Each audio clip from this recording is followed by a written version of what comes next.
জনপ্রিয় ইসলামী বক্তা ও আলোচক ডক্টর মিজানুর রহমান আজহারীর মাহফিলের ময়দানে ৩ দিন আগে থেকেই আসতে শুরু করেছেন কন্টেন্ট ক্রিয়েটররা। ভিডিও ধারণ এবং সরাসরি সম্প্রচার করতে দেশের বিভিন্ন স্থান থেকে ইতিমধ্যে প্রায় অর্ধশতাধিক কন্টেন্ট ক্রিয়েটর মাহফিল স্থলে হাজির হয়েছেন।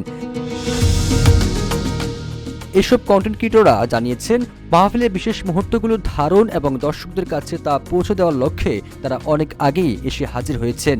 ঢাকা, কুমিল্লা, চাঁদপুর সহ দেশের বিভিন্ন স্থান থেকে এসেছেন তারা। পটুয়াখালী জেলার কেন্দ্রীয় শহীদ মিনার মাঠে আগামীকাল শনিবার এই মাহফিল হওয়ার কথা রয়েছে। কুমিল্লা থেকে আসা ইউটিউব চ্যানেল রোজ টিভি 24 এর কন্টেন্ট ক্রিয়েটর আব্দুল্লাহ আল রোমার বলেন, আমরা মাহফিলের প্রতিটি গুরুত্বপূর্ণ বিষয় তুলে ধরতে চাই। ইসলাম প্রিয় মানুষের কাছে যেন সহজে ইসলামের শিক্ষার সঠিক বার্তা পৌঁছাতে পারে, সেটাই আমাদের মূল উদ্দেশ্য। অন্যদিকে ডক্টর মিজানুর রহমান আজহারীর অফিসিয়াল পেজের ক্যামেরা অপারেটর মাহমুদ হাসান বলেন, আমরা বিভিন্ন আঙ্গিকে ভিডিও ধারণ করে তা অনলাইনের মাধ্যমে ছড়িয়ে দেওয়ার জন্য কাজ করছি।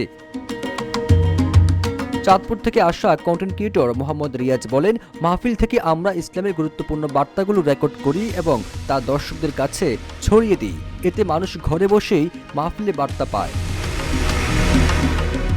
এ বিষয়ে পটুয়াখালী ওয়েলফেয়ার ফাউন্ডেশনের চেয়ারম্যান আব্দুল্লাহ আল নাহিয়ান বলেন, ইসলামের শিক্ষাকে দেশ বিদেশে ছড়িয়ে দিতে গণমাধ্যম কর্মী এবং কন্টেন্ট ক্রিয়েটরদের গুরুত্ব অপরিসীম। তাদের সর্বোচ্চ সহযোগিতা করার চেষ্টা করছি।